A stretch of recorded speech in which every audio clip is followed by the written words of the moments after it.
watching MBTV. Keep it locked, make sure you subscribe, and don't go nowhere.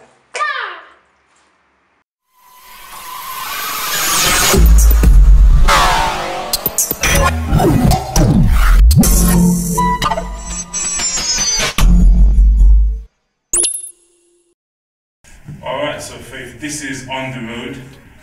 You're currently on the road in Birmingham doing a gig, about to get on the stage, but you've been flying all over the world, man, so tell us about where you've been and what you've been doing. I've been taking the good music from UK to Europe. This summer I've been in Switzerland, then I went through Austria, from Austria I went through to Slovakia. It's been amazing. Surprise, surprise, or rather, this is first hand news. I'm actually on tour in Slovakia in October for 2 weeks. So with a band as well, which is pretty good. And it's great. It's quite weird. Switzerland, they only speak German and French there. So when I went to do my songs, they had a great time, awesome time. But when I had to speak to them, they were like, I'm like, who knows why you're alive today? They were like, I was like, anyone love Jesus? Yeah! So they know love and they know Jesus. But yeah, I've been really busy and keeping it great and you. Cool. So in this interview, it's called On The Road. What's your funniest experience since you've been traveling? Okay. When I was going to Slovakia, we had 2 cancelled flights, 3 delayed flights, lost luggage, broken merchandise, a flat to the motorway, all within 3 days. So that was real crazy. But it was funny because God had sent us an angel, not an actual angel, but a person who was there for the whole way. We met him in the airport. We didn't know him from nowhere, but he knew we heard we were flying to Slovakia for a gig, and he was in lineup too. And it was such a blessing. He made the whole journey easy, and it was great. So that was the craziest that happened, but that's the most crazy thing that's ever happened to us since flying out. Cool. So when you're traveling with a band and stuff, like, what kind of difference does that make to your live set? Oh, it's a major difference because I have much more I can offer, much more I can do. I did Germany backing track, the Germany backing track. So with that, it's different. It's all me, I gotta work them crazy. But like tonight, when I have the band with me now, the guitar has his solo. He has a time where you have to work the runway. The drummer has a solo, the bassist, keyboard. So everyone has their own parts which they can play. Also, when I'm running around the stage, I have more places to go to.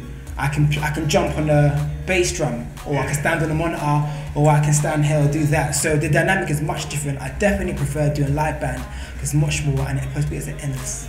Alright, so who is the craziest member of the band? Well, all equally as crazy, but I would say the craziest member of the band, maybe Mikel, our drummer. Yeah, probably because he's more expressive in the live shows. Well, I guess we all equally are, the guitarists and bassists, but I guess the drummers get more shine, I guess, than the other instrumentalists do. So I'll probably say Mikel, the drummer. Alright, cool. So moving on to your music and stuff, obviously you released Picture Perfect earlier this year, and of course we've got the album Illumination, but what's coming next? Next is much more singles. We're in a good predicament in which we have 6 singles ready right now. And I try to make all my songs single material so they can stand alone. So if you don't like track 1, you'll like track 2. If not track 2, then etc. So we're just trying to determine and discern to see where music is going. It can be very sensitive to the industry. There's no point me releasing a song that's befitting for August 2013 in 2012 December. So we're trying to see where we are. We might have a listening party. m-brio will definitely hear it. We might even have a listening party in m-brio. So you guys have an opportunity to choose my next single. You never know. That's what we're doing right now. And then release the album next year, 2013, and then have a concert followed up with that, and by God's grace, a tour as well. Alright, so what exclusive can you give us regarding song titles, features, or anything like that? Well, I'll be going or working with some artists in the States.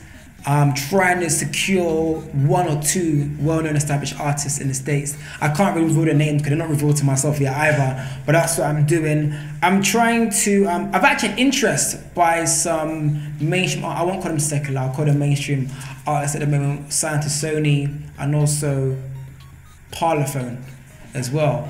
And they're interested in working with me. Whether the song will make the album or not, I don't think it would. I'm trying to be very smart because some people like to be really controversial with their opinions. And I actually do value people's thoughts. I don't care what people think about me. It's a lie. People who say they don't care what people think about them, but people who want to care too much and they got hurt. That's simply all it is. So I'm very, very mindful about my position as a gospel minister, gospel artist as well. So I won't necessarily put that on the album, but I have a few offers on the table right now, and also some offers by some major labels too. Fantastic. Now, one of the amazing things that we've noticed about yourself is that you're very rooted in your church and you serve in your church as well. How important is it that no matter how big or well known you get, that you still have that service element to what you do at your home church? I think it's very important. It keeps one humble, but I flip it a bit in which, when I say it keeps one humble, you should be humbled anyway. You should never let the fame or the accomplishment get to your head. For me being me, I can talk from my own experiences. I know I'm only where I am today because of God's grace and His favor. As m-brio know, as you know, there's many rappers out there, many singers, many artists, many worship leaders that could get the film, that could get the gig, but the fact that I got it is definitely an honor and privilege, so I appreciate every single thing. But I believe having that serving in your church also makes you accountable. And I believe it's very, very important in which in order to be a leader, you must first serve. Christ washed the feet of His disciples. And I think it's very, very important. Even when He was getting baptized, John was like, you can't baptize me. And He said, no, do it. And that is very, very important. It keeps me grounded in my church. I do many things in my church. I'm the drummer. I teach in the children's department. I do admin. I'm head of operations in my church. So I make sure the church runs smoothly. So there's the pastor leadership, then there's me. So I actually do run my service. I handle technical. I handle nearly every department in the church. And it's great. It's great. I love it, and it's a privilege to serve. People don't necessarily see that, but I see the great privilege to serve in my church. So those of you who may not serve in a church, whether you're a musician or not, be sure to do offer and avail yourself to your church and be a vessel for God's kingdom.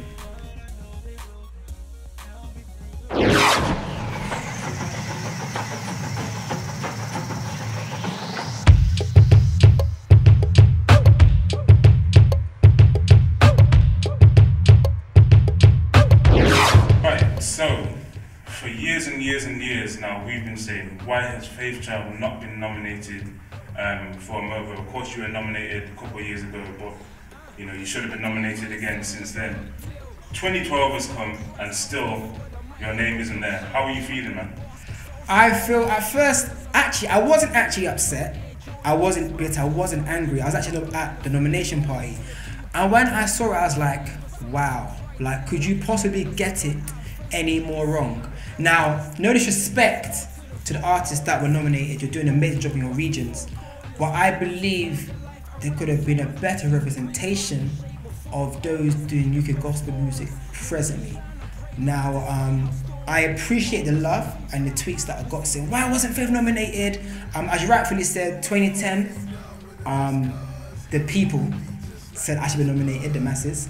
2012 now, people still complaining, saying why was I nominated? But putting myself aside, people like Muyiwa, come on! I think he'll be the only artist I'll talk about for this particular thing. Like, who else has thought at the HMV Apollo, gospel-wise? I think Jesus Culture did it, I'm not sure how long ago. But musician-wise, really, Indigo O2, twice. Hillsong do the O2 Arena, but that's different, that's a conference, and they've got their, but let's say the whole gospel, let's say maybe the black church, so to say, no one has done that. No one has been as brave yet to venture within the four walls of the church and go outside. So to overlook him, to outlook him, whatever the word may be, is crazy. So maybe not being nominated, does it motivate me more? I don't know. But what I can say is, how I saw it was that, look how much God has done through me. I won't say I've done, but God has done through me without winning it. And it just shows that, I guess, hard work is great, support is great, but you can have an award, you can have the money, you can have the label, but if God isn't backing or pleased with you, or if God isn't necessarily supporting you or giving you a go-ahead, then really you're nothing. So don't get me wrong, I would love to have one on the mantelpiece, love to have it in the Twitter bio. You know what I mean? Let's get it on the Twitter and that's on the website. But I think it's great that people know or think that I should deserve that award, kind of thing. So I think that's more encouraging than me thinking, oh, I deserve that, why haven't I got it? And the others don't. So I think that's my viewpoint on that. And all the very best, and well done to those who are nominated this time.